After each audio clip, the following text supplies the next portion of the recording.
Hello and welcome to episode 21 of the Nintendo Review Podcast. Again, Greg is not with us. I'm getting quite used to it, Lee. I think it's better just me and you. You don't miss the dulcet Northern Irish accent? I do a little bit, actually. Sometimes I listen to past podcasts just to get to sleep with, to kind of soothe me. It is very nice. As you can tell, I'm with Lee. Lee, have you had a great week? It's been pretty... Well, it's not been great. No, I won't say why.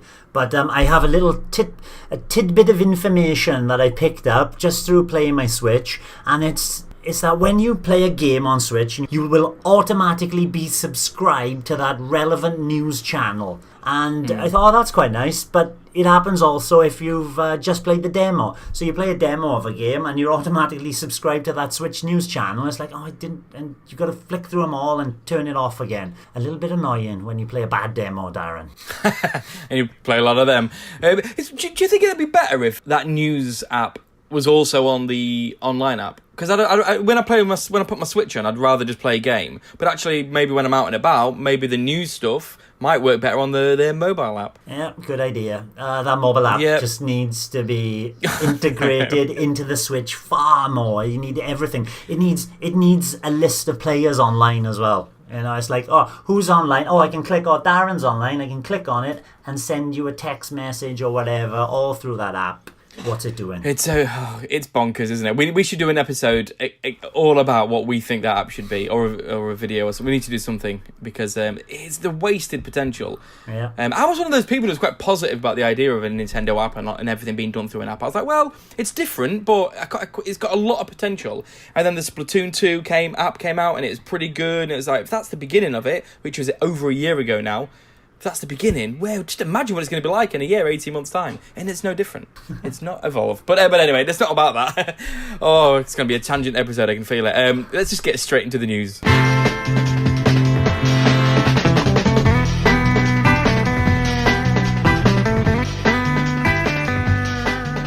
So, very slow news week.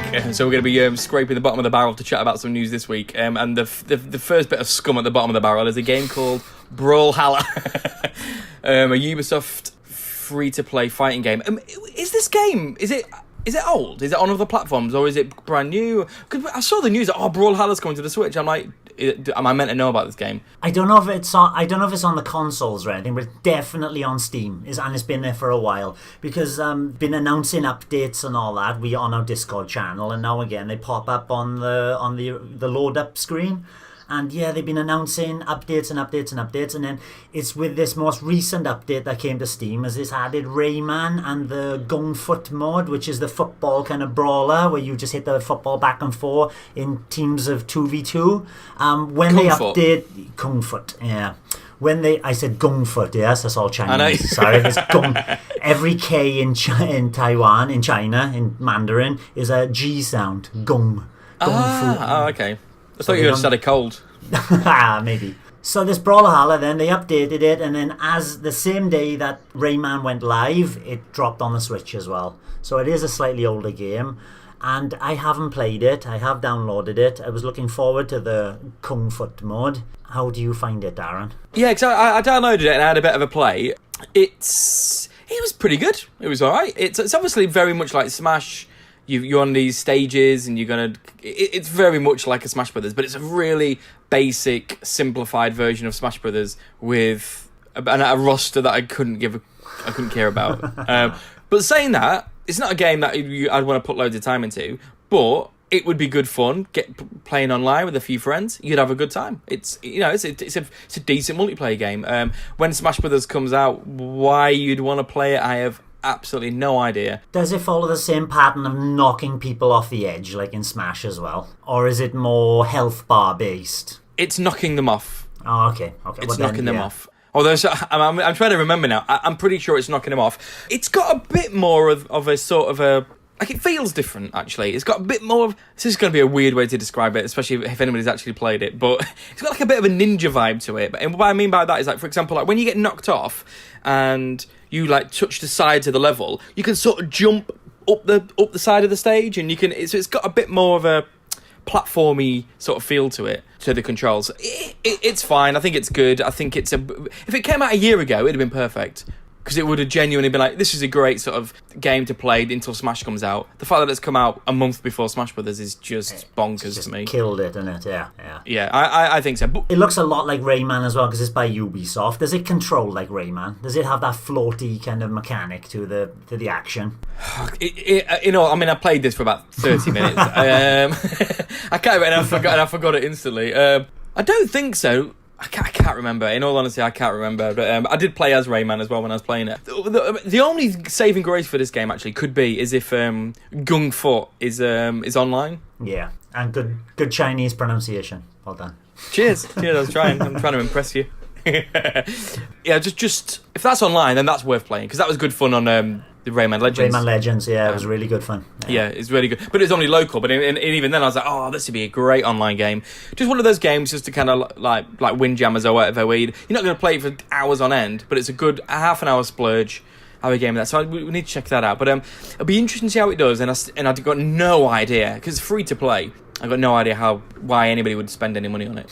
It's like you play it and it's like, yeah, that's great. I think you have to pay for a lot of the characters. I don't know. We'll see. It'll be very interesting. Unlock the characters and nobody knows. Great. Yeah, exactly. Yeah, but we'll see how it does. But we should give it a go. We should give it a kind of get online and have a blast before I delete it from my Switch on December 7th.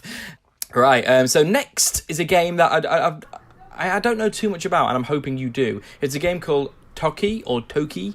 I've always said Toki, yeah. Toki. Okay. It's only because there's a game called Toki Tori, which I kind of thought this was, and then I realised that it isn't. And this is called the Retro Collector Edition, and we get like this awesome little wooden arcade machine, and some prints by a guy called Philip Desailly, who I'm presuming is the kind of artist. The original artist, yeah. Yeah. Yeah, because then you get a comic with it as well and stuff like that. So it's a lovely little kind of pack for people who want it, but I don't really know much about the game. Obviously it's like a retro collector edition. How old is this game? Is it an arcade game? I believe it was in the arcade, but I played it on the Commodore Amiga, so it's going back quite a fair few years. And it was actually quite a beautiful looking game on the Commodore Amiga, and when it souped up the graphics from the old Commodore 64, but there wasn't many jaggy edges to it. It was all kind of cartoon based, and the basic story is that you're a man looking after his cave woman, and a wizard from what I can remember turns you into this simian, and you go off to rescue your lady friend. As you're this monkey who can platform, the platform is quite slow, actually. He ponders across the screen from the left to the right, but he's got the ability to shoot with his through his mouth. And you can pick up upgrades to change that to it's like a little side-scrolling shooter in a way as well. You can change it to a swirling one, like a double helix or a 3-shot. And there's slight puzzle elements to it. But the thing that it was a game I regularly played, actually, and the thing that kept make me come back to it, it's not the greatest game in the world, is its level of difficulty. It is a devious game in places. Okay, yeah, okay. I'm just looking at images of it now. It kind of it obviously reminds me of Rampage because of the big gorilla, and it's got a similar sort of chunky art style to George, as he called in Rampage. It looks pretty good. Although I'm just reading a review now, and it got one star because it's criticising how difficult it is. It is intensely difficult. Do you know if they've added any sort of like quality of life improvements? Surely they do to all these rock hard games. Well, I saw the trailer for this and it didn't look like they did. There was all the bits and pieces and the absolute nightmare deaths, like, I jumped to dodge this enemy and a bird swoops down and hits you in the head that you weren't expecting because it was off screen, and it's all, from what I could see in the trailer, it's all there in all its horrific difficulty glory. So it looks quite beautiful, the kind of upgrade to it, actually. Yeah. Tempted? No. it looks as I remember it, and I'm sure if I went back to the Commodore Amiga version, it wouldn't look like this at all. But it does look like I remember it, and it looks like it would be a great piece of nostalgia, but it still can't tempt me, no. Unless it's in a sale in the future, maybe. Have a bit of kind of nostalgic glory. But the problem is that if it was on the Wii U, maybe we'd have had the time to kind of play all these even average games. But now we're spoiled for choice, so it's going to take a lot. But it looks quite good actually. I'm kind of, and I love these kinds of games. So I think if it's on sale in the future, I'll be slightly tempted by it. But I'm speaking of another platform game, retro styled, Chicken Wiggle. Did you play this on a 3DS? I didn't. Not many people did. No. What's his name? Jules Watson was not too happy with the sales on the 3DS. What was he thinking releasing it on the 3DS? And it's his own fault. I was just about to say, he released it after the Switch came out, didn't he? Shot himself in the foot, to be honest. Not smart. But it looked good, and it's meant to be good. But I think another thing that killed it was that it was a kind of a platform game maker. And it kind of announced it before Mario Maker, and I think Mario Maker on the 3DS was announced like a month later or something, and it's going to be difficult to compete with that. But one thing Chicken Wiggle did have was that you could share levels online, and you couldn't do that on the 3DS version of Mario Maker. So, and I quite like their games. I quite like his games. I love Mutant Muds and stuff like that. Mutant Muds is great. Yeah. So I was always like, if it came to the Switch, I'd be more interested, but it didn't. And then they announced a Kickstarter campaign to kind of release it for the Switch with, admittedly, quite beautiful kind of HD graphics as well. Like, their kind of games, his games in particular, are very much pixel kind of graphics. If you think of Zeo Drifter, the Mutant Muds, even the Treasure Notes game that they're developing. But you can switch between graphic modes as well. You can go back to the pixels or the HD ones. Yeah, which is great. Yeah, it's fantastic. But he doesn't normally do those kind of games, he doesn't. So it was nice, and I thought it was great. I backed it, so I'm going to get it. But the news is yesterday, although I knew because I got an email beforehand, announced yesterday that it's not going to make 2019. I mean, there was never a date. But he did say on the Kickstarter it's coming out late 2018. As always with Kickstarter, they never ever hit their dates. We do complete tangent. We've done a few videos for some Kickstarter products, and none of those have made their dates either. So we know full well the. I used to do painting and decorating, and we go, take 3 days. We never used to hit our dates either. Yeah, exactly. Yeah, but it's coming out next year, and to be honest, with the amount of games that are coming out, I'm like, great. Fine, fine, I don't care. Although the problem is that so much gets pushed to next year, then next year comes and it's like, oh god, we still don't have time. So we'll see how it goes. But it looks beautiful, and I'm quite looking forward to it. I presume you didn't back it, but is this the kind of game that you'd be tempted to pick up? Yeah, I've still yet to play through Mutant Muds on the Switch itself. I played it through it on the 3DS. And I'm looking forward to going back into Mutant Muds. I think I played level 1-1 and 1-2, that's all, but it feels right, And if Chicken Wiggle feels half as good as this, the platforming will be a load of fun. And yeah, if sharing online and the HD extra upgrades, it does look a nice one. And with no Super Mario on the horizon, this would fill a nice little gap. Although the longer he delays this game, the closer he's getting to it. Mario Maker on the Switch getting announced. He's playing a dangerous game, I think. I think one of the things he said after the Kickstarter was successfully backed. He came on Twitter and he was like so happy, going yes. And there was a Nintendo Direct, and he was like, yes, they haven't announced a Super Mario Maker this time. Who knows in the January? Yeah, I know. Exactly. Because surely Mario Maker 2 is coming next year. I think it'll come next year as well, because they'll need a new Mario game. Yeah, and, I think that's it. Summer next year. Yeah. But I don't care. I love platform games, so if it's good, it's a different. It looks different. It's got like a grappling mechanic and stuff like that. It's like, I don't care. But for him and for sales and success of the game, he needs that. Like with Brawlhalla, it needs as much distance to Mario Maker as possible. So. Yeah, cool. So I'm looking forward to that. That's next year. Other games coming out. So new games. Obviously, it's a big week this week. I'm particularly excited. We've got 3 games coming out on Friday. We've got Civilization 6, which I am weirdly excited about. I don't know where this came from, this excitement. But you've been on about it on Discord quite a lot, Darren. I know. I don't shut up about it. I don't know, but I don't know why. I don't know. But I'm very excited about it. So I'm looking forward to that. So I've ordered that. That's on its way. Obviously, Pokemon's coming out. It's got really good reviews. I'm really, really excited about playing that with Hugo. SNK Collection's coming out. I've already got it. I got it last week. I think Base sent out the game too early because it comes out on Friday. They have been known to do that. There's a couple of games that I've, new games, and I've been waiting. They've sent it out at the earliest, like 4 days beforehand. It should be out on the Friday. They've sent it to me on the Monday. I don't know if it's because they know that I'm in Taiwan and they send it early, but if you've had it that early, I'm sure they must be doing it to everybody then. Over a week, I reckon it's just a mistake. But so I played that a little bit. Looks amazing. The options and the museum, and they've got little documentaries. It is amazing. It is amazing. I just think, why? I want Nintendo to do that. Yeah.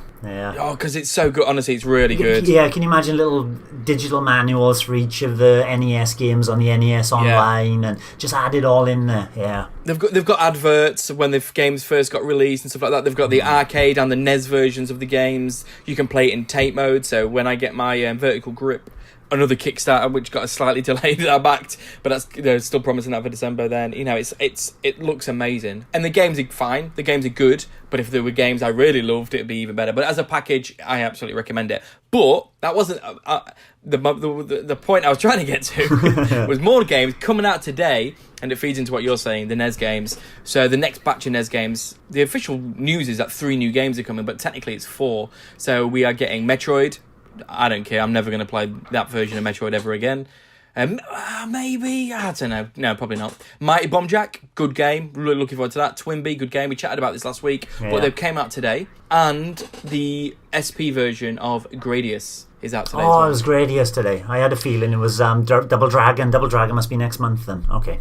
Yeah, and I remember when we didn't really know what these were, we were quite excited about the possibility because, like the arcade version of Double Dragon's got 2-player, and we was thinking, they're going to add in 2-player for that, or even Gradius, and then the Zelda came out, and it was just basically we've given you every single making it easy, and Gradius is the same. It dumps you in level 5, and it gives you maxed out ship. That's the special edition version of it. So why are they releasing it? Why not just have it as an option in the game? In the original game, yeah. Why do I need another icon? Take it, yeah. It's madness. They could do this on all the games, and it's just this SP stuff. It can't be much work for them to add in, or do this, and then you got different options for each game. You don't even need this maxed out stuff. You could do the opposite and give you half health or something, just to challenge the old school players. Yeah, I think it's kind of it's just Nintendo, isn't it? I mean, I actually think the NES Online is amazing, and I think the way it's all done is amazing. But these decisions are mental. And another thing the SNK thing does, which is brilliant, which is what these should do, and they could do it for every game. So on SNK, it's got this thing called Watch. So you can watch someone play the game, and you can jump in at any moment and take over. Pre-recorded. So it's not video, it's sort of programmed in. So basically, someone at SNK plays through the whole game and does it amazingly and perfectly. So what you can watch it. So say there's a bit that you're like, I don't know how to do this bit. You can watch it, and then you can stop it and play from that moment going forward. And you can turn this on and off anywhere and at any time in the game? I don't know. Same in like Mario Brothers, for example. You don't know, okay. I was going to say, same in level 1 and 3, and I keep on falling, or Goomba keeps on. I go, no, how do I do that? And then I could turn it on, watch how they do the one, and then go back and play it again. It sounds amazing. However, which way it is, that is an amazing inclusion. It's better, yeah. It may not be quite as good as what you're hoping, actually. I like I said, I've only played it for about an hour, but I know there is a watch function, and you can take over from. It may just be you have to watch it and then take over, and then that's all you can do. But it would be good to be able to kind of stop and start that as a where you want to start, select where you want to stop. Yeah. But that makes so much more sense. Because then you can do it for every game. You could just get one of them playing through it, and then but you can decide.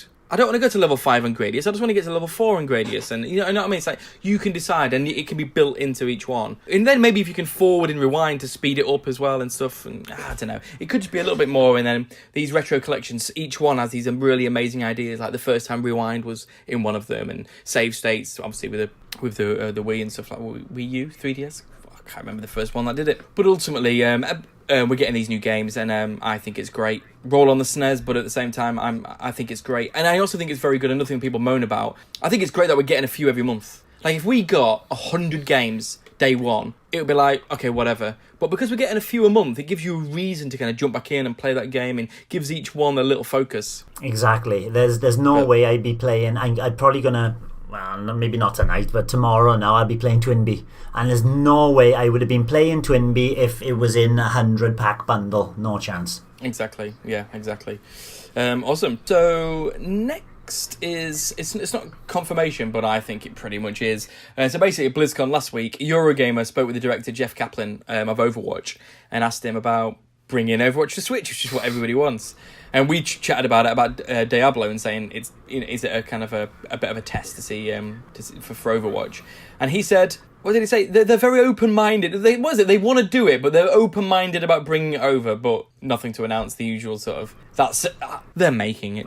I know. It does sound like that, doesn't it? Weren't they very negative? First of all, when I can't remember, it was before the Switch or just after the Switch was out. It was Overwatch would be on you, perfect for the Switch, and they were like, no chance. It was literally a quick shutdown. There's no way that the Switch could handle Overwatch. Now Diablo 3 must have sold a bit well, huh?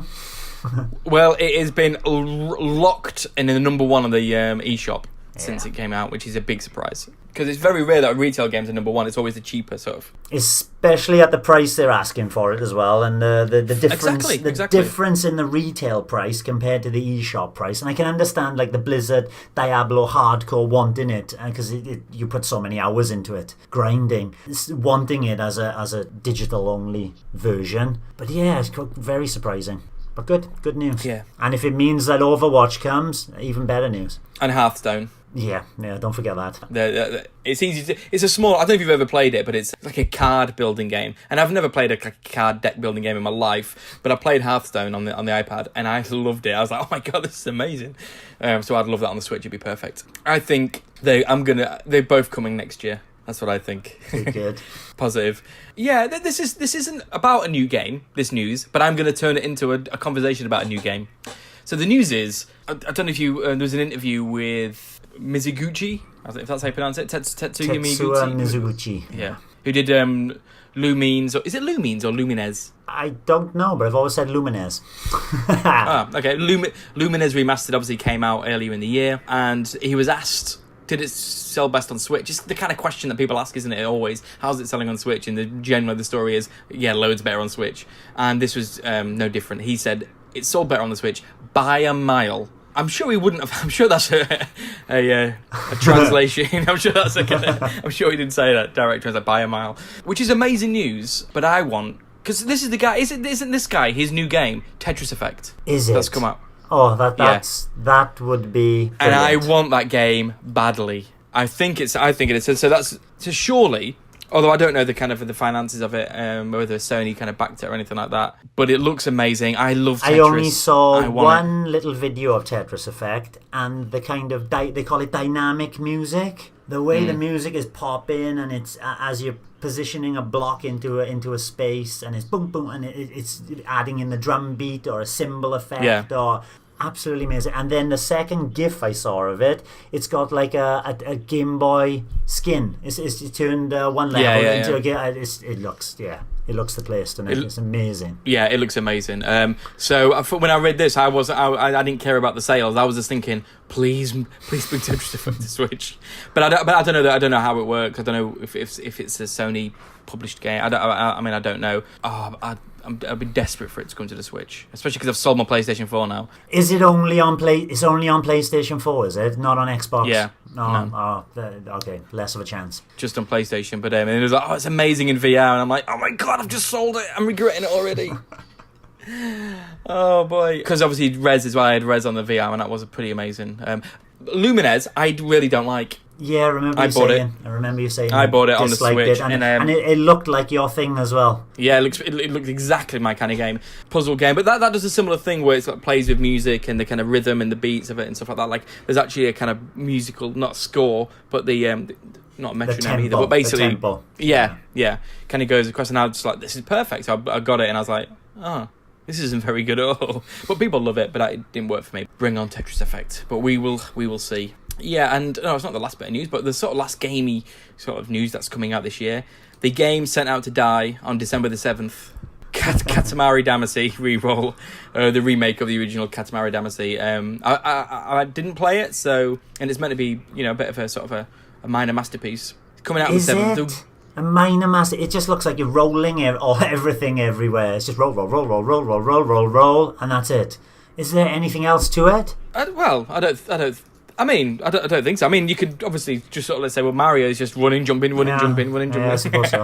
But I think it's meant to be amazing. Amazing series. Well, the good news is that maybe they have sent it out to die. Like myself, if I find out it is good, I'll be picking it up in a sale at later time. It does feature gyro controls, and they're going to have a demo. Which is good. That's what will, sell it to me, basically. Give me a chance to play it and see how it is. I mean, we'll see. It's so obviously different to Smash Brothers. But, yeah, it's a tricky one. I mean, obviously, I hope it as well. So why? Why release this on the December? Why? Why not release it in January? I know. Why release anything now?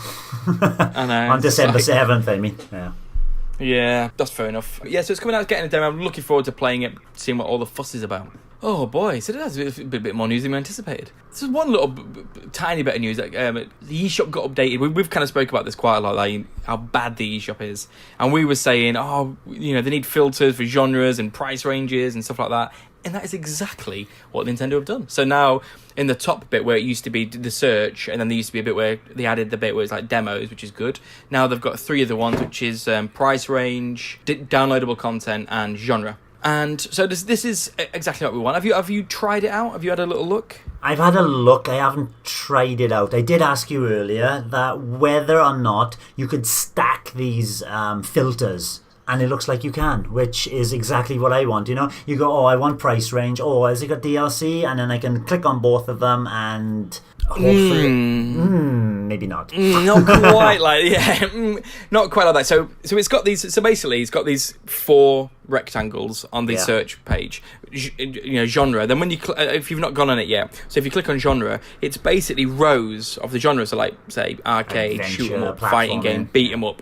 Stuff like that. And then when have you ever gone on the sale? This is the only time I ever see this screen. When you go on the sale and there's so many games in the sale, you just scroll to the bottom and you click on more, and then there's that horrific screen with all the games on the right hand side and then those filters on the left. Yeah. That is pretty much it. That's it. So when you click on more an arcade or something, it goes to that screen and it shows you all the arcade games, and then there it's got the other filters. I'm not to be honest, I didn't go into too sure if you can click on another filter to no you can't. No, so okay, no, that's fine. They kind of stack on top of each other. But I'm not sure what those filters are. I don't think it's like the other. I don't think it's price range, unless that was already there. It's basically the same screen that's always been there in the search function. So it's good that it's here.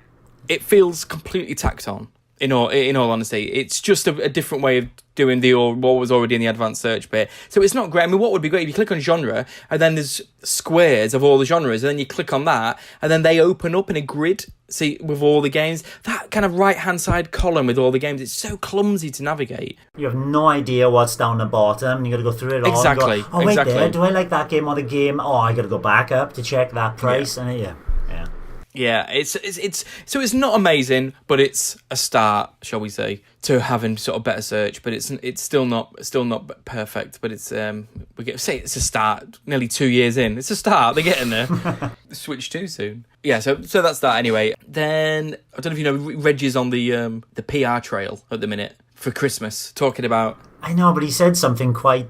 It didn't say. It sounded less PR and more. What grumbling? Why didn't you do this earlier? Yeah. I want to have Christmas dinner with my family. I won't have time now. Which bit? Which bit didn't you? Which bit was negative? He mentioned that he would have liked to have seen Super Smash Brothers launch earlier in the year. It's kind of like, you're ruining my Christmas holidays. Going to be busy now all through December. Anyway. Well, because basically the games not sell as well in December. I don't know. He says December is a challenging business-wise and retailers. I suppose it's because there's so much else that's out. You're going to have to ramp up everything PR-wise. So he's going to be a busy man. Surely Smash is going to sell gangbusters whenever it's going to be released. I think he's just saying it to be quirky. I guess the other thing is that if Black Friday is so big, particularly in America and stuff, and most people are buying stuff then and it's not there, maybe it's like, well, everyone's done their shopping before December, so it becomes challenging in that level. But I think Smash will defy that. But it's funny. He said he's been talking about loads of stuff and really confident. He basically said October, November, December is going to be what makes us sell 20 million units. And it's quite funny. He said America will do their bit.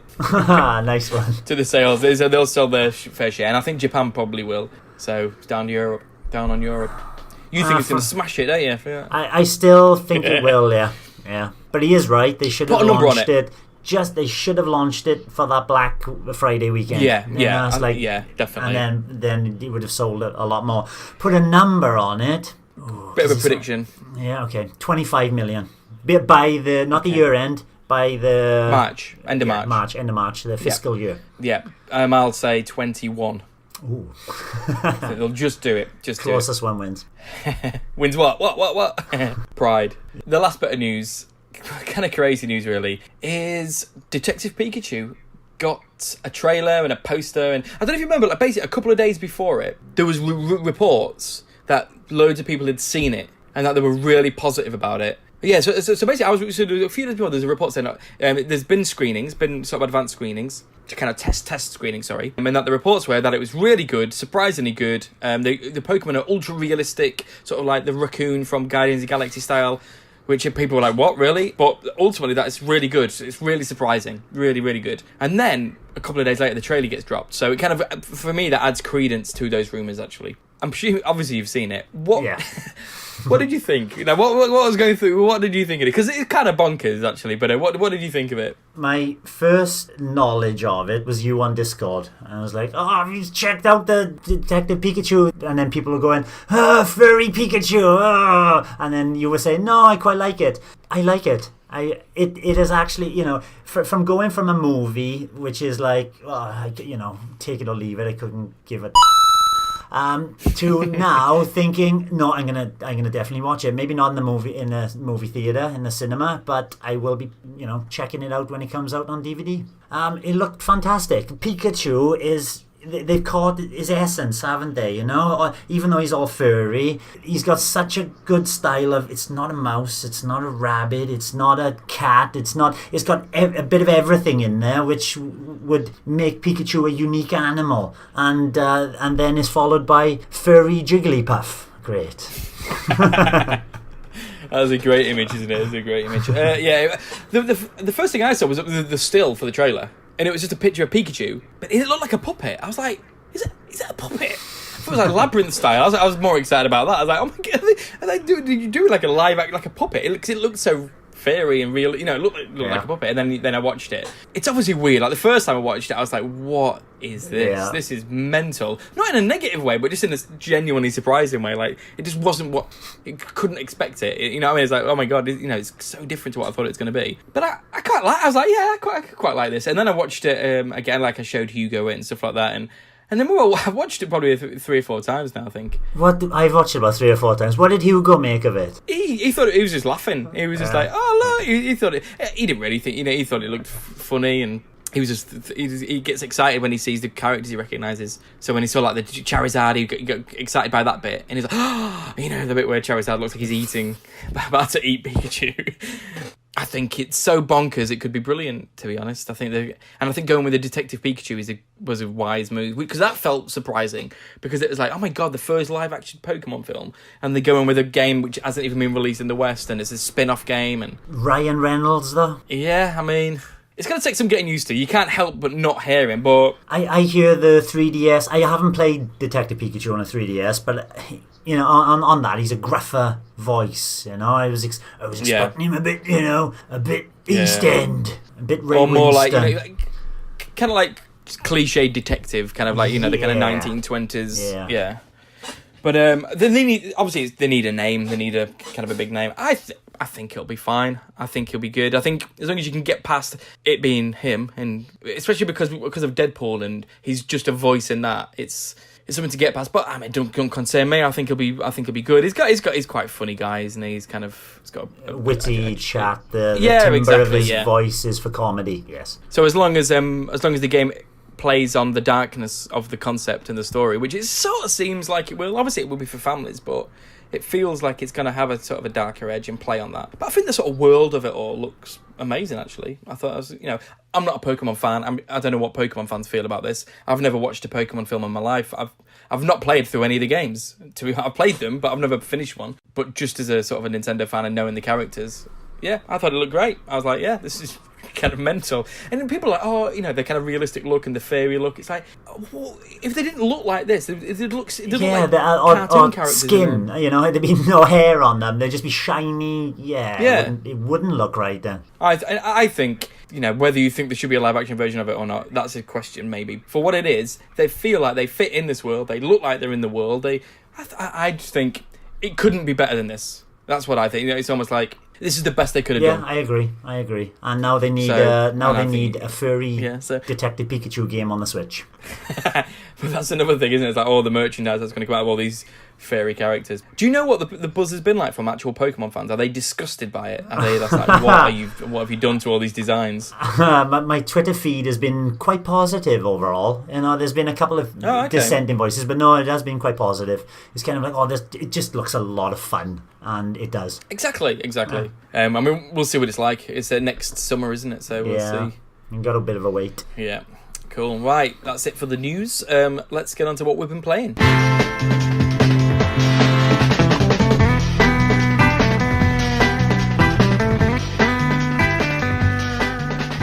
So, I am very excited to hear about this, Lee. It's a game we've chatted about a lot. I've been umming and ahhing. I need an excuse to buy this game. Although, no, I don't, actually. I need an excuse not to. So, Diablo 3. Right, let's see what I can do. You've played it. Do it. For those who haven't played this, an isometric viewed, kind of top-down, gauntlet-styled hack-and-slash-a-thon. It's highly repetitive, just like in the way that Gauntlet was.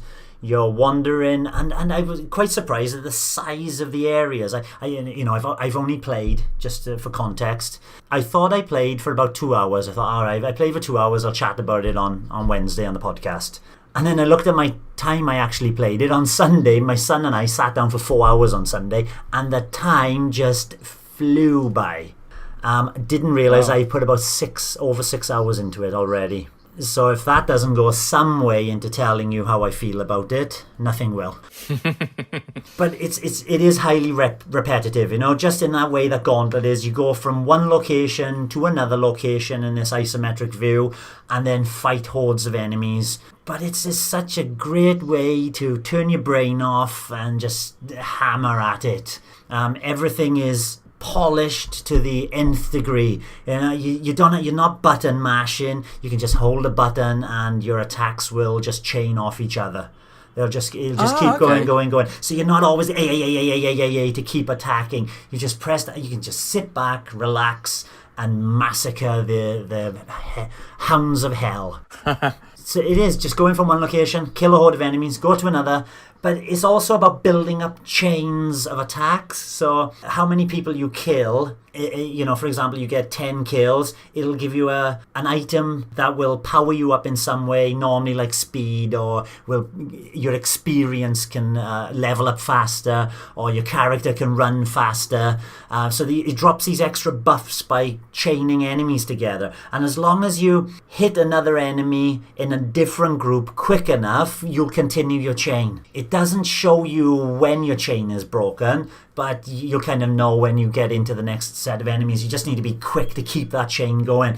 And it's that through doing that you'll experience, you get faster experience and faster leveling up, because the game is about leveling up. I mean, I put 6 hours into it. I'm up to level 18. So while there's a speedy process of leveling up, it's not the quickest thing in the world, but your play style can change that. For the most part, I've played in 2-player co-op as well. It's just flawless. You can have 30 enemies on the screen. My son's on the screen, I'm on the screen, we're shooting all these. At the moment, I'm playing as a long-range bowman called a Demon Slayer. So I'm shooting arrows out left, right, and centre. My son is playing more of a melee character, but with magic. He's called a Necromancer. No, not Necromancer, he's something else I can't remember. I'll come back to it when I remember.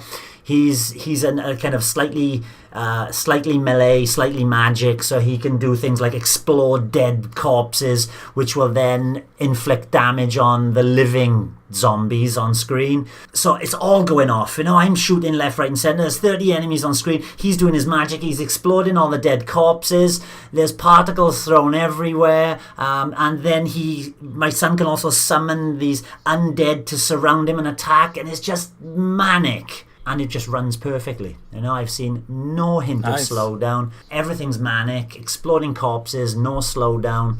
And it looks great as well. Whether in handheld or on screen is obviously preferable. It just looks wonderful. There are times when you lose where your character is on screen. There's just so much going on. Okay. You're thinking, I don't know where I am. You have to back off from the melee and find where you are again and get back into it. I'm just very happy with the gameplay experience of getting in a game and mutilating enemies. What keeps you coming back then will be the pickups, this RPG element to it. And at first, Darren, it's daunting.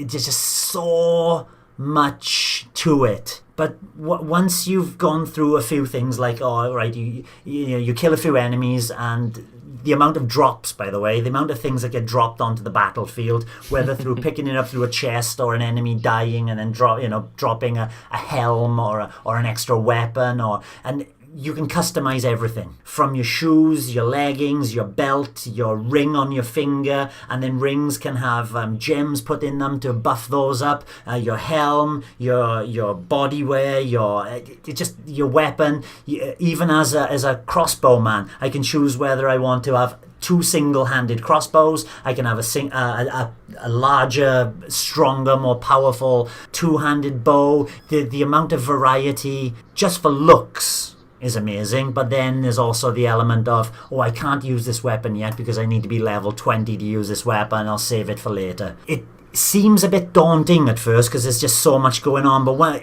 it's very easy to understand once you kind of get your head around where everything is on the screen. So as you're customizing your character, you bring up the customize screen by pressing the plus on your Pro Controller or Joy-Con, and then you get your character on there, and it's just like old weapon scroll wheels. You point in the direction of what you want to upgrade, you click on it, and then it takes you into the sub menu, which then you can equip or drop or whatever you want to do to that newly acquired item. So customization can be fast. However, there's so many drops, you'll find yourself using the customization screen maybe a little bit too much. And when there's 2 players using the same Switch, you have to do it after each other. You have to do it, it's not all, they're always independent. You can't do it at the same time. You can't split the screen and go, which slows things down a little. And that's basically my only gripe, because my son likes to upgrade. He says, I just picked up this bow, let me have a look. Bump, he presses it. It's the pause menu basically, and then he's fiddling around for 2 minutes, and then he comes out and I go, all right, I'll check my stuff.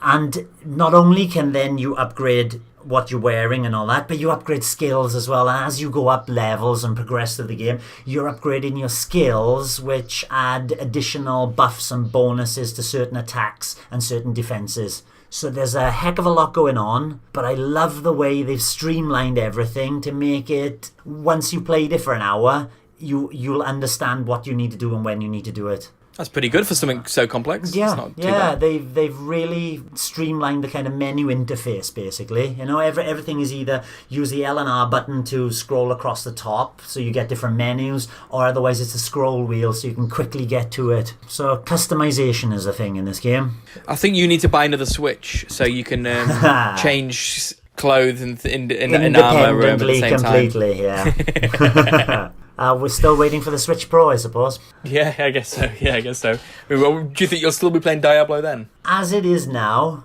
I looked at my backlog. I've been trying to work through some games in my backlog as well. But this is such a lovely game to just drop in, play for an hour with my son, and then drop out again. I can imagine that we'll be playing this for a long time to come, yes. And does your son like it as well? Yes, Does he he's love it? loved it. He's been picking it up when I'm not here. He's come home from school. I'm working in the evening. He's come home from school and he's been playing it. So he's like, I'm up to level 20 now. I passed you, Dad. It's like, He's sneaky. Okay, that's nice. That's nice. Yeah, it is nice. Yeah, there's a slight element of pushing me to play it more as well. I got to keep up with him. I don't want him to go too far ahead. How does the difficulty scale with like different? Say if he's level 20 and you're level 10 or whatever. I mean, I don't know what that means as such, but how does the game scale? Is it? I was pleasantly. Or does it? It does. I was pleasantly surprised as well. I spent the first maybe 2 hours playing by myself, just testing the game out when my son was in school. When he came back, then we dropped in it together on the weekend.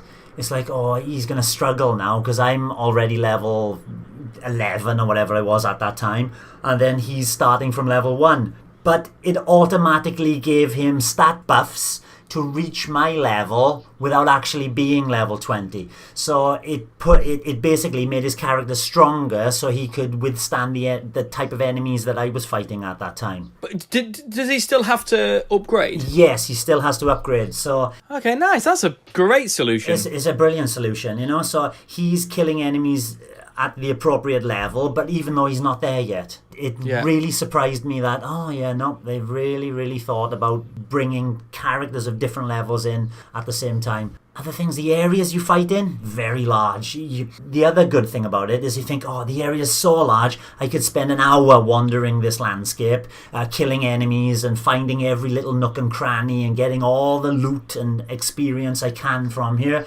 Or you can just basically make a beeline to the objective and finish it off quickly. So the choice is yours. It's like, do I want to spend time doing this or do I want to do this? And the story seems nice, The story starts off beautiful cutscenes. The dialogue could be a bit better. One strange decision is I'm playing with a European Switch and a European UK Diablo 3, and then as I load Diablo 3, every time I load it up, it says, we've detected that the game you've got isn't the same region as your Switch is set to, and it is. So would you like to download, and this is every single time, Darren, you load the game up, would you like to go to the eShop and download the additional dialogue pack? I'm like, okay, I tried it once, okay, I'll go in. UK dialogue. Just to try and get rid of it. Just to try and get rid of it to see if it does. UK dialogue pack, 5 gigabytes. What? For a dialogue? So there's obviously a lot of talking in the game. And it's like, do I want the UK one? I've played the game and there's a few characters who are already speaking an English accent. What does this UK dialogue do anyway? So I said, no, I'm not downloading 5 gigabytes now. I'm not going to download it ever. But next time I loaded it, it did it again. It's like, I got to cancel that every time. It's such a strange inclusion. It's like, just download it. 5 gigabytes. Just get rid of it. I might download it just to see what this English UK dialogue pack is like. Maybe they start speaking in Scottish accents and stuff. Yeah, loads of regional ones. Go kill the demon, you! It's like Worms characters. Be like watching EastEnders.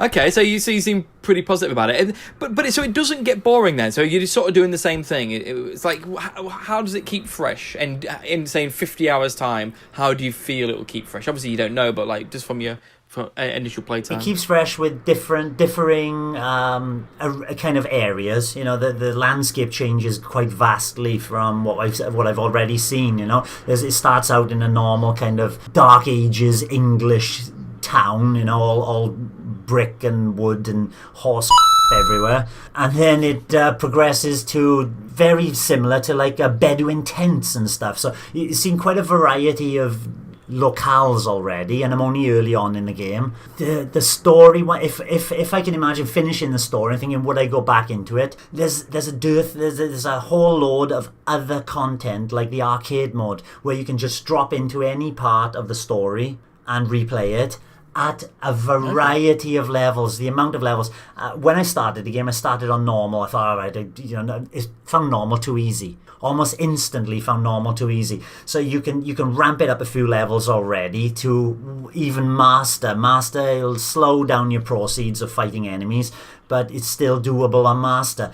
And then you can see how far the difficulty level ramps up. It goes on and on to, there's like another 20 levels above master. Oh my god, okay. And those only unlock when your character gets to level 70. So there's a long, long way to go. Plus, there's all this online co-op, and there's other arcade modes where you do random items. There's seasonal missions to do as well, which I haven't looked at. All that stuff has been pushed aside for the time being while me and my son work through the story itself. So there seems like a heck of a lot of stuff to do in it, even after finishing the story mode, which just seems like a huge amount of content in itself. And do you feel as if you'll like want to replay levels and try them on a harder difficulty? Do you reckon it's fun enough to kind of? I have already. To keep going through it. Yeah, I have already. There's my son loved the battle with the first boss, which you might have seen on one of the Nintendo Treehouse sections, called the Skeleton King. From the beginning of the game, he's mentioned already about the Skeleton King.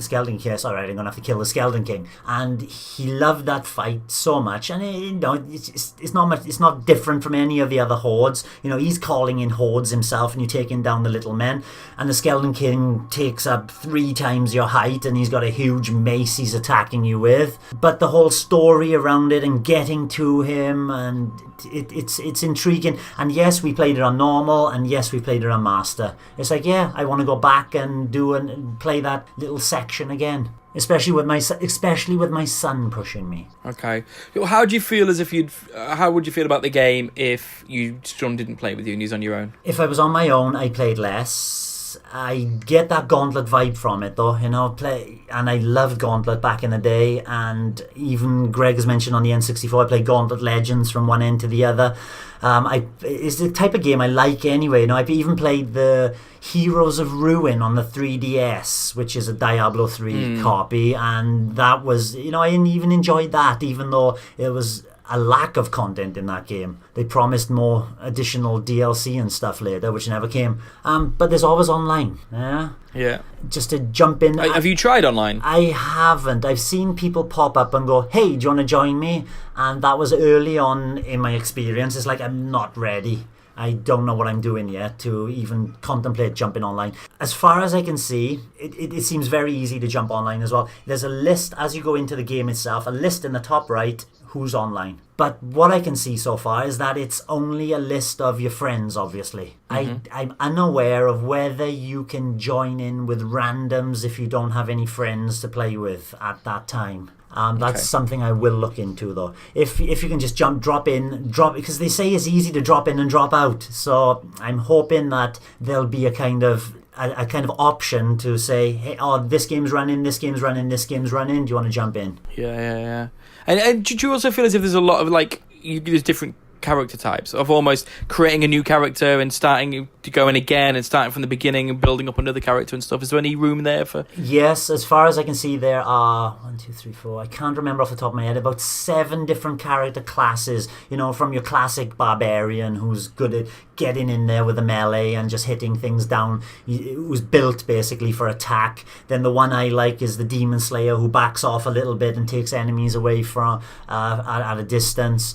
Then there's magicians who can, like my son, call the dead and have an army fight for them and send them into the army. And there's the DLC character called the Necromancer as well, who does things with magic. There's 6 or 7 different characters you can do. I've already created another character ready for to start leveling them up. I want to try more of a hands-on barbarian approach. Yeah, there's the sheer variety of weapons you can get as well. So with each character, you can pick up another variety. And the skills you can equip just with one character, and having different skills can feel like a completely different person you're playing with. Sounds good. Does sound good. It's whether I know I do like this game. It's just whether or not you like that kind of grind. Because it's not going to be doing anything different apart from walking to one location, attacking, go into the next location, attacking. It's whether or not you can have the patience for that grind, and whether or not that's your thing. But if you like that kind of gauntlet-esque, flowing movement and moving from one place to another, finishing a level and then going down into the next and going deeper and deeper into these dungeons, then it could be for you. I would in multiplayer. Yeah. The multiplayer does sell it a lot more. Yeah, I would in multiplayer. I mean, I like a lot of games, even really basic games, work really well in multiplayer. I loved, Metroid Prime Federation Force, for example, on the 3DS, because I played through that with a friend, and it was just amazing just to kind of play it through, and the same with Triforce Heroes and stuff, and Heroes of Ruin, same with you. I got that as well, and it's like even though it's quite basic, it's fun just to play that, and like Gauntlet was. So playing this multiplayer, if I could play this locally with people, I would already own it. The online appealed to me greatly. The single player could, I'm sure it's probably quite fun just to kind of build your character up offline a little bit, like your son did when you weren't there, and then like build it up and then going online. And so it's one of those ones where I could absolutely love this, but I can also see me being really bored by it and being like, no, it doesn't quite work. So that's why I'm so unsure. It's like even like last night, me and you, we played Armored Warriors on the Capcom Beat 'em Up bundle last night. Good fun. That is hammering buttons for an hour. That is one of the biggest button mashing beat 'em ups I've ever played. Exactly. I think, but it was a good fun. But it's still really good fun. Yeah. Exactly. That's what I mean. And it's like, and so a bit of me is like, I like all those beat 'em ups in effect. They're all pretty button mashy. Even Final Fight, it's still it's still button mashy, but it's still really good fun. And so I like that kind of gameplay. And weirdly, on those games, even on Armored Warriors, the moments where you pick up another weapon temporarily, and you're like, oh, I've got a different weapon, and that it's I like that. I like so the idea in a weird way, it's like a far more advanced version of that. So in some ways, I'm like, no, it really does appeal to me, and I think I could probably love it. But any game which is like, oh, you can play it for 300 hours. It's always going to daunt me. It's always going to. That's what I'm scared of. Actually, it's like, oh, this is going to take me away from so many other games. But if it does, it does. Good luck to it. Because I think the campaign, I think you could finish it in about 20 hours. So in effect, you could just see it as a normal game and play it through, and you finish it in 20 hours and done. Yeah. So I don't know, and. Yes, I don't know. I've just been looking online while you was reviewing it, and the prices have gone up. So before launch, it was like 35 quid. 35 quid, and now it's it's like for, yeah. 40 quid minimum. Even on base? The cheapest I've seen it for. Okay. Base, £41. Oh, Shop that's gone up on base as well. What do they know? Yep, Amazon. Does that mean it's selling out? I think it's selling well, yeah, obviously. Yeah. So, good. That's annoying. There was a moment I could have got it for £32, I think. Oh. And I was like, my figure was $29.99.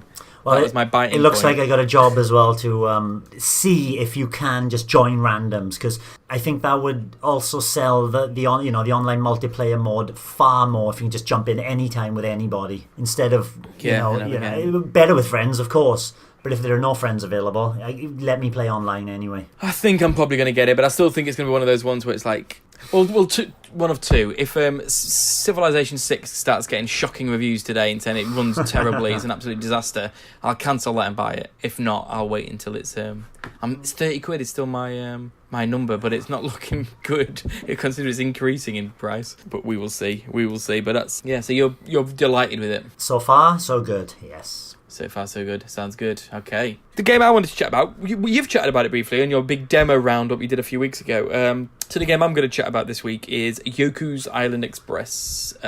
We both played the demo a while ago. I think you were really positive about it. Love the demo, and it was just long enough to make you want more. And I love the way it ended as well. It looped into the kind of title screen. Really good finish. Yeah, that's how that's the beginning of the game. That is how exactly the same how the game starts. Yeah, I played it. I mean, when I first saw it, I thought this is my type of game. I love pinball, I love platform games, I love quirky little cute characters, and so I was like, yeah, this is perfect. Played demo, great demo, and I bought the game and I've started playing it probably 3/4 of the way through, I reckon. So just a quick recap. So it's a platform game where you play Dung Beetle, and all you're doing is rolling this ball around. That's all you can do. But it's also a pinball game. So the only way to really move the character are on bumpers and flippers and things like that. So it plays like a pinball game. And then it's an open world, which I kind of sort of knew, but actually playing it is a bit more of a surprise than I thought it was going to be. It was a bit more like, oh, okay, then this really is an open world. You can sort of go anywhere, and I thought it's going to be a little bit kind of more controlled and more tight, more levelly, but it isn't. It is a full-on open world when it opens up. Yeah, and so the story is that this great beast has been hurt by the God Slayer, and you've got to speak to these chiefs to help them, sort of like help this the beast. I can't remember the name of it. It's some kind of obscure name. The story's nonsense, really, but help the beast. And then so you got to go to these chiefs and help the beast and find out who this God Slayer is, what it is, and try and stop it from harming this great god that looks after your town, because ultimately it's going to destroy the whole town. And that's pretty much it. And you play a postmaster dung beetle who delivers posts to all the residents of this world and deliver parcels to it, and then you're tasked with finding all these chiefs and things like that. And that's kind of it. That's the story. And there's not much more to it than that. You see, you go around, and then each sort of area, in effect, becomes a sort of pinball table using the landscape and the world of it to solve puzzles and defeat monsters and bosses. And it is, on one level, it's as good as I thought it was going to be. On another level, I'm not loving it as much as I thought I was going to, if that makes sense. It's sort of like I couldn't have expected more. It's sort of like it is what I thought it was going to be, but I don't love it as much as I thought. I don't know if that makes any sense whatsoever. Like, it is what I thought, but I don't like it as much as I thought.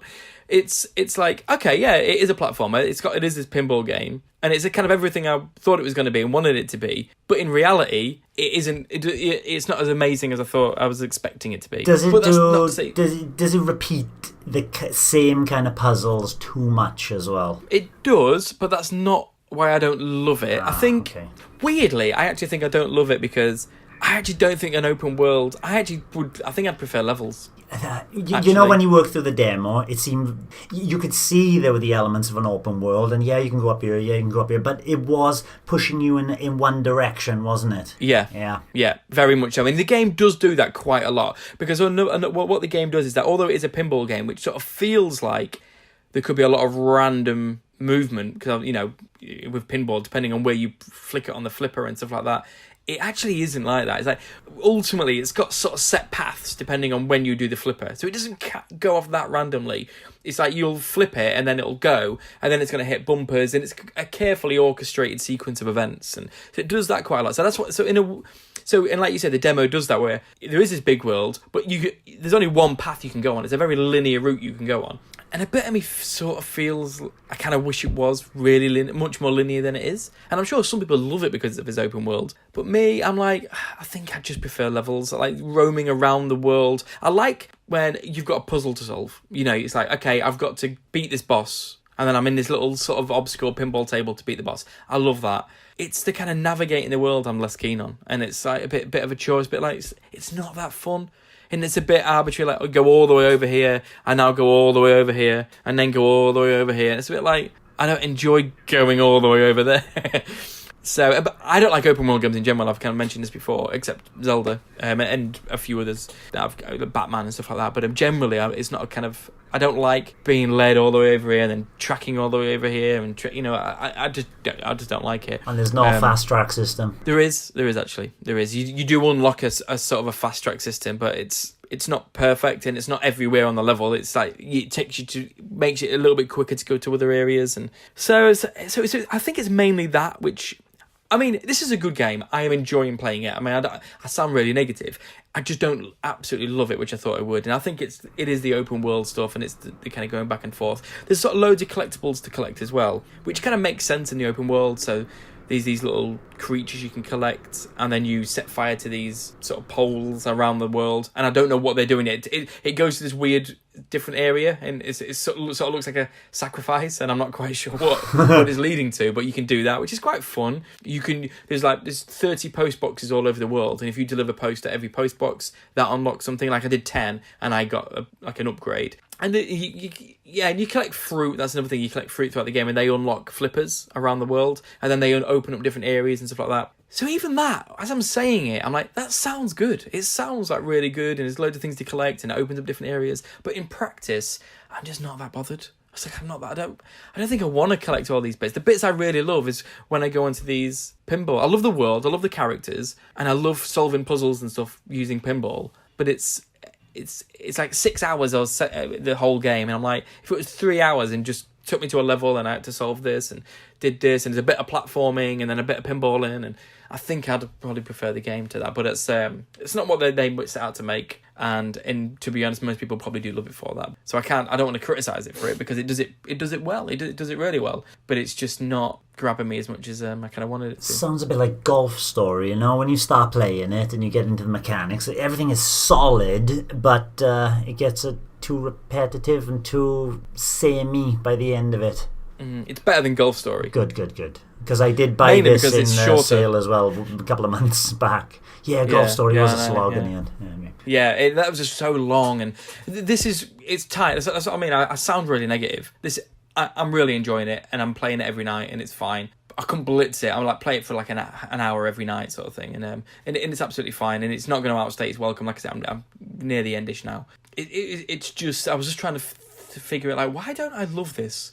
This is perfect for me, and I think it's that, actually. I think it's the open world sort of nature of it, and you're not doing enough of the good stuff long enough, if that makes sense. Yeah. It's like some really good stuff, and then okay, I've got to move around a bit and find things, and it's like that's the bit I don't enjoy, to be honest. But I still think it's worth getting. It's a really original game. There's nothing like it, and I am enjoying it. It's just not. It's not Shovel Knight, or it's not Bomb Chicken. It's not the higher end of sort of the indie games, which I kind of thought it was maybe going to be, which is a bit of a shame. And I've also just started Battle Chef Brigade. That does seem very, very good. Oh, good. So that's another one on my wish list, basically. Yeah. I love. Did you ever play Puzzle Quest on the DS? Yes, I did. I'm trying to think which one it was, though, because there were a few of them, weren't there? Well, there's Puzzle Quest 1 and Puzzle Quest 2, and I think there was a Marvel. Was it Marvel, or there's a franchise? Okay. Puzzle Quest. Yes, I did play one of them anyway. I loved it. That combination of sort of RPG with match 3. Match 3. Loved it. And this is sort of obviously cooking and battling and match 3, and so it's it seems great. It's absolutely mental, but it seems really good. Cool. I want to get that Puzzle Quest now, because there was a franchise version of it, and I wonder if that was the one that you actually played. Yes, Marvel. It was Marvel. Yeah. Then it must have been. No, I can't remember playing a Marvel version of it. So it must have been one of the straight up ones. The first one, Challenge of the World. I absolutely adored it. Yeah, so I'll probably chat about that next week. So yeah, so that is what I've been playing. And next, and the final thing is, we like to play games. We're going to do the top 10 NES games, but in the style of the N64 mini game that you and Greg played a couple of months ago, but it's our top 10.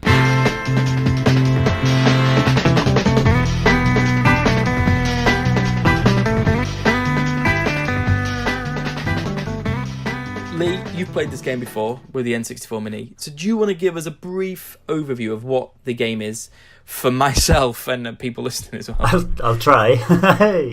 Basically, Darren and myself have selected 10 of our best and favourite NES games. Fortunately, Greg is not here, because he'd have about 2, is it? I don't know how many games, games he would have chosen. So scumbag. We put them... We put them in random, I put mine in random order last time when I was playing with Greg, and he whooped me. He strategically placed his in order the way he thought he could beat me, and it worked for him. So I've been a little bit more strategic, but we've had last minute changes here, so that's thrown me a bit, Darren. Sorry. My excuse for losing. You haven't lost yet. So we got 1 to 10 of our games, and each game then we've individually ranked from 1 to 10, 10 being the highest rank. So if we love a game and we definitely want to see it on this imaginary list of best NES games, we give it a 10. Or we can strategically play and say, Darren will put Super Mario Brothers in, I'll give mine a 7 or whatever. And then we go round by round. So I say I'm starting, we go for the first round, I'll say my first NES game on my first round, and the rank. We'll keep the rank later. We'll say our games first. I'll say my game, Darren will say his game,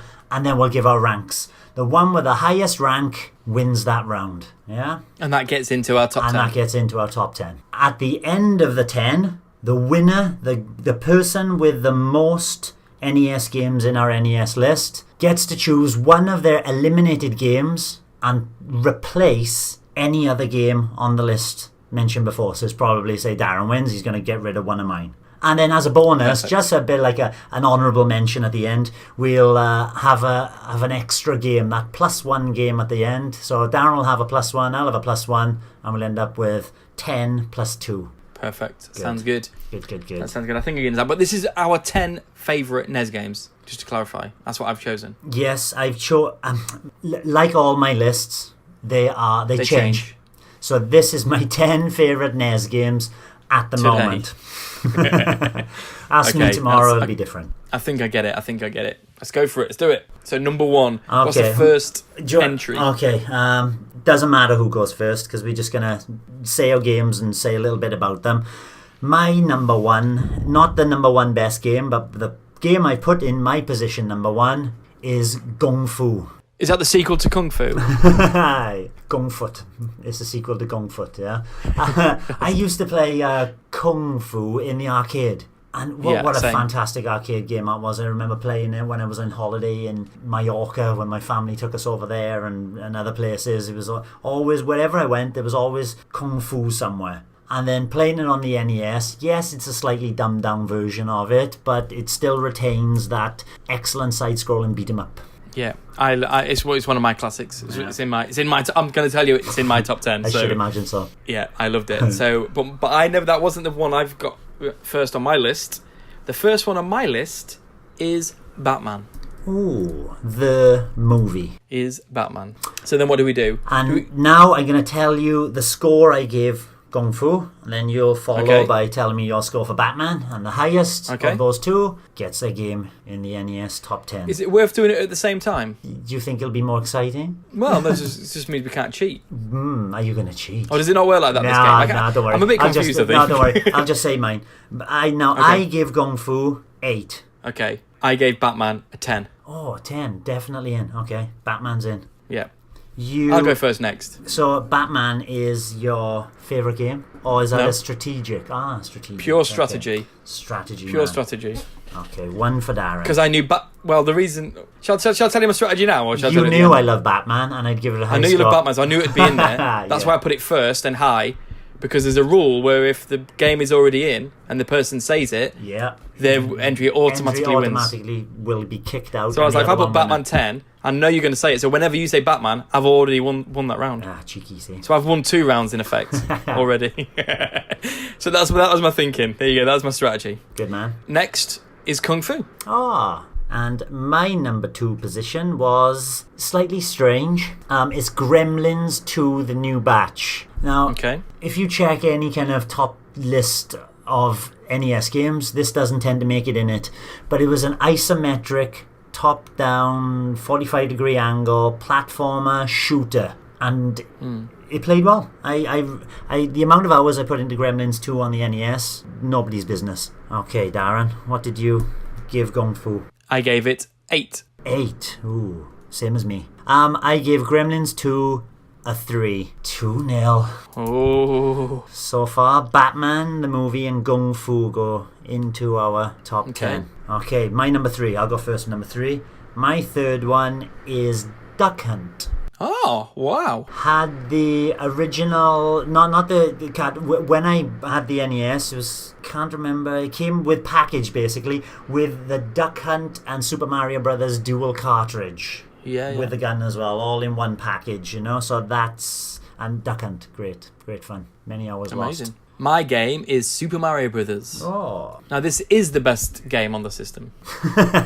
It is good. So what? Oh, I'm first. Sorry, my Duck Hunt. I gave 2 points. Okay. I gave Super Mario Brothers 7 points. Nice. 3-0. Very strategic. So my fourth game is RC Pro-Am. Good. An amazing rare shooting game, racing game where you.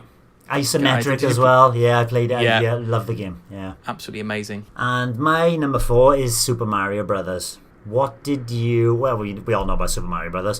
What did you give... So you've won automatically then, haven't you? No, I've lost because Super Mario Brothers is already in. Oh, okay. Yeah. So I win. So I give RC Pro-Am 5. So, but what? Just out of general interest, what did you give RC Pro-Am? 5. Oh, 5. Okay, 5. I'm writing it down and circling it so I can remember when we say later. Okay, 5. Good. I give Super Mario Brothers a 4, thinking that it's a game that you would have rated higher. Which I did. Yeah. You were right. Next, number 5. On my list, number 5 is, and you were right to put it in, Batman. Batman the movie is my number 5. What's yours? Okay, my number 5 is Turtles. Which one? Teenage Mutant Ninja Turtles. The first one. Yeah. Yeah. Okay. Yeah. The one, the top down and side scrolling one. It flicks. Yeah, between, like when you went in the sewers, and then there's a bit where you're in the van. In the van as well. Yeah. I like that one. That one never got as much praise as the second one that came out, which is a copy of the arcade machine. Yeah, the Turtles one is notoriously difficult and people hate it, but I've got some big memories of it. Swimming sections with mines I can remember dying a lot on. Yeah, exactly.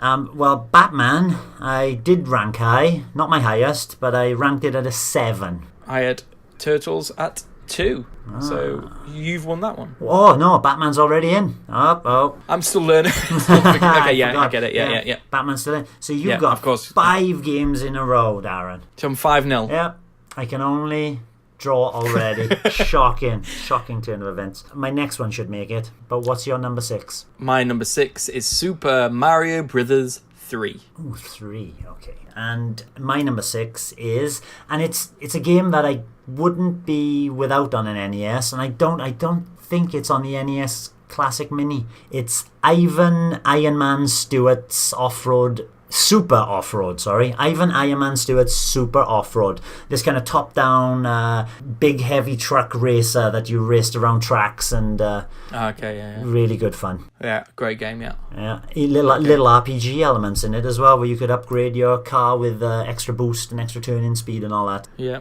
So, what did you give Super Mario Brothers 3?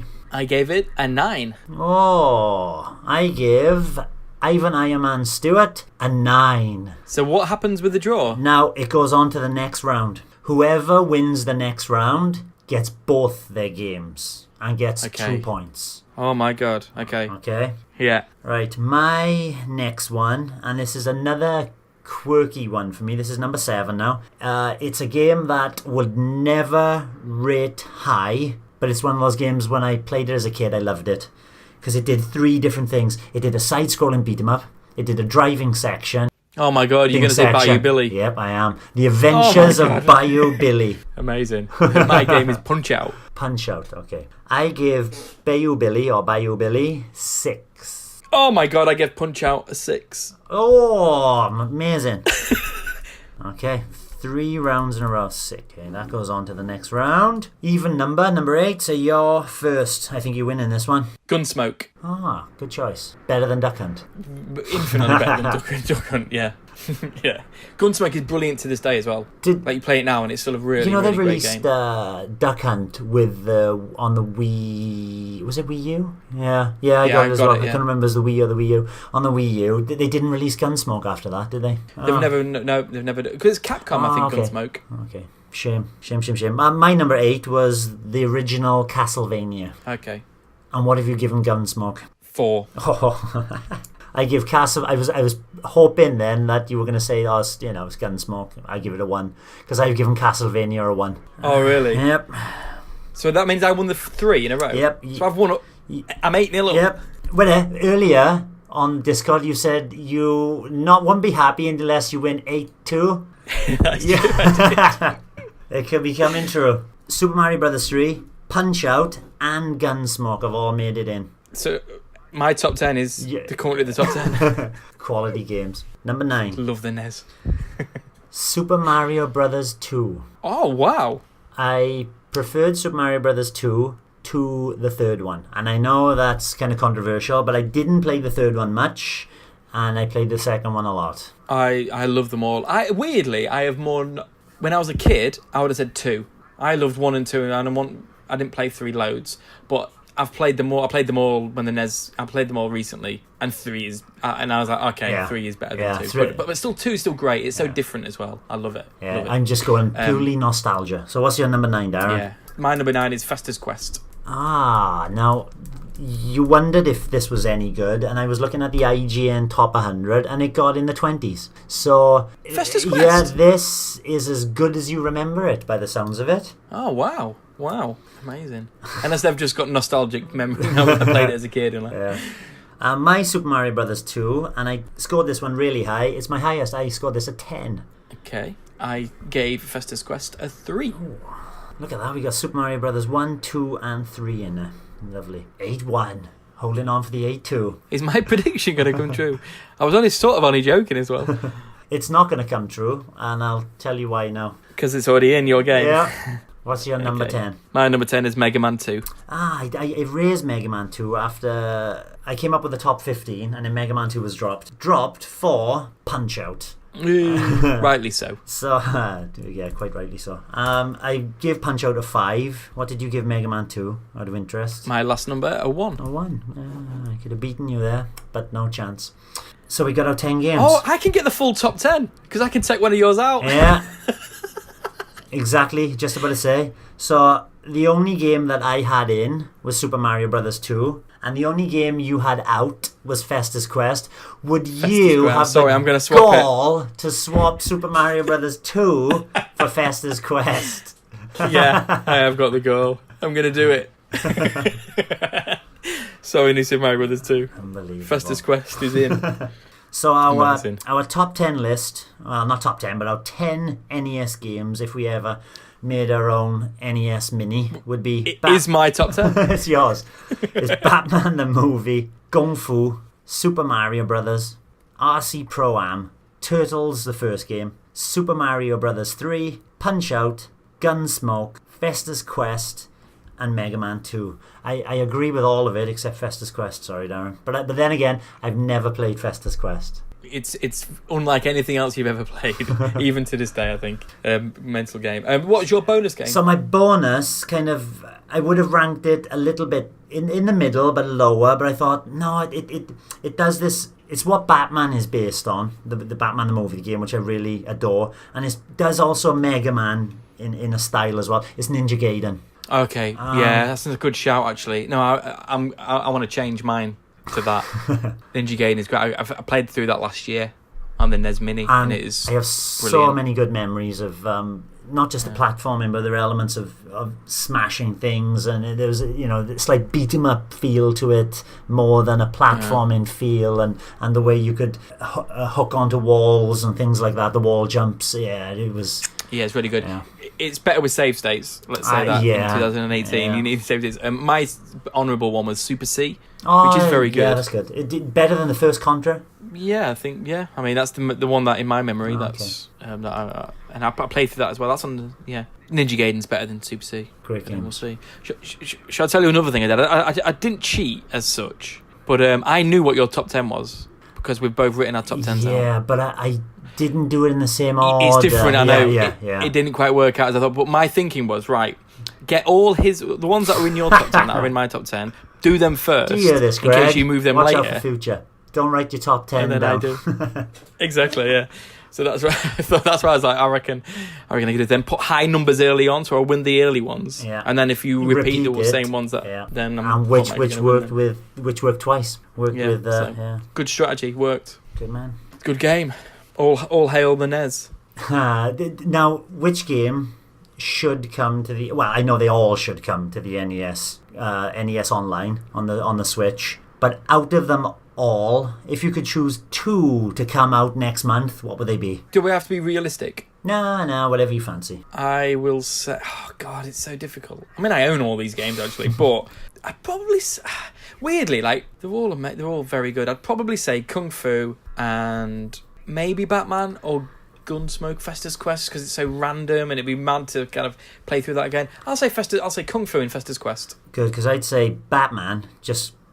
For I do love that game. And what's missing? Even Iron Man, I think. I'd like that top-down racing. Yeah. Bring them, Nintendo. Bring them. I want Chucky Egg on the Spectrum more than anything. They never did. Did they do a Chucky Egg on NES? No. I would want that more than anything. I very often look at like I've got it on the iPad and stuff, but it's not the same playing with a screen. And I look at I don't know if you've seen this. They've done like Spectrum consoles and handhelds and stuff like that. But the licensing issues, you just can't really. It's not really there yet. And I'm like, I want this game badly. Although, have you seen on the eShop that came out this week, Saboteur, Spectrum game, Saboteur? Yeah. And they've remastered it as well. I'm like, dude, Chucky Egg.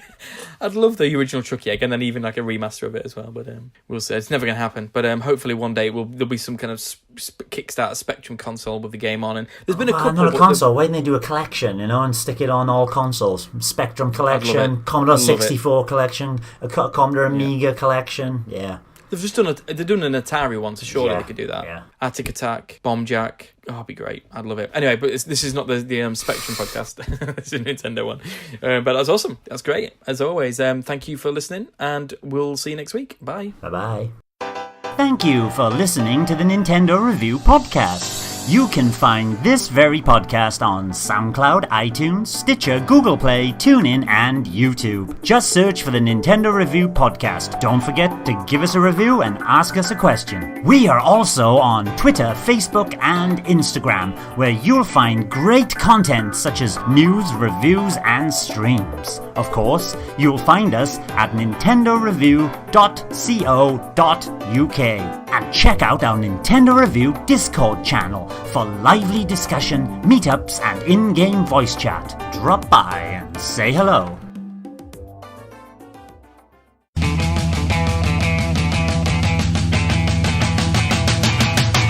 Podcast extras! Podcast extras! Ooh. Limp-handed Darren. Paedophile priests. Ooh. Yeah, maybe. Ooh. Furry Pikachu. Ooh. I'm a bit East End. Ooh. Can I quickly go to the toilet before we move on? Scumbag. Hey. Ooh.